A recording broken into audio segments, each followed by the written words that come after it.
That would be a mistake, however. There is a growing body of evidence that both the structure and the function of the brain change in response to various sorts of mental training, in much the same way as your muscles and cardiovascular system respond to physical training. With the help of such brain imaging techniques as magnetic resonance imaging, MRI, neuroscientists have begun to study how the brains of people with particular skills differ from the brains of people without those skills, and to explore which sorts of training produce which types of changes. Although there is still a tremendous amount to learn in this area, we already know enough to have a clear idea of how purposeful practice and deliberate practice work to increase both our physical and mental capabilities and make it possible to do things that we never could before. Much of what we know about how the body adapts to training comes from studies of runners, weightlifters, and various other athletes.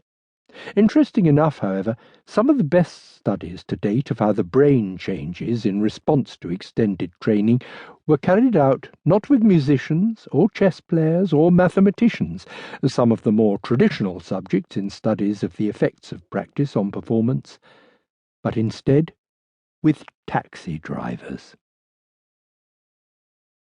The brains of London cabbies. Few cities in the world can baffle a GPS system like London can. To start with, there's no grid of thoroughfares that can be used for orientation and routing, as you would find in Manhattan or Paris or Tokyo. Instead, the city's major streets are set at odd angles to each other. They curve and they squiggle. One-way streets abound. There are traffic circles and dead ends all over.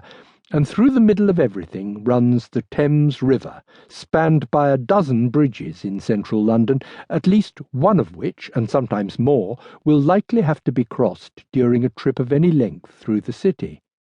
And the erratic numbering system doesn't always tell you exactly where to find a particular address, even when you found the right street.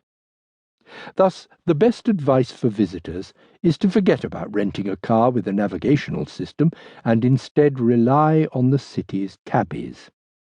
They're ubiquitous, some 25,000 of them driving around in their big black boxy cars that are the automotive equivalent of sensible shoes, and they are astonishingly good at getting you from point A to point B in the most efficient way possible, taking into account not only the lengths of the various possible paths, but the time of day, the expected traffic, temporary road work and road closings, and any other details that might be relevant to the trip. Nor do points A and B have to be traditional street addresses. Suppose you'd like to revisit that funky little hat shop in Charing Cross whose name you don't quite recall, Lord's or Lear or something like that, but you do remember that there is a little shop next door that sells cupcakes. Well, that will be enough. Tell all that to your cabbie, and as soon as it is automotively possible, you will find yourself in front of Laird London 23A New Row. As you might imagine, given the challenges of finding one's way in London, not just anyone can be a cabbie. Indeed, to become a licensed London taxi driver, one must pass a series of examinations that have been described as, collectively, the most difficult test in the world. The test is administered by Transport for London, and that agency describes the knowledge, what a prospective driver must learn, as follows. To achieve the required standard to be licensed as an all-London taxi driver, you will need a thorough knowledge primarily of the area within a 6-mile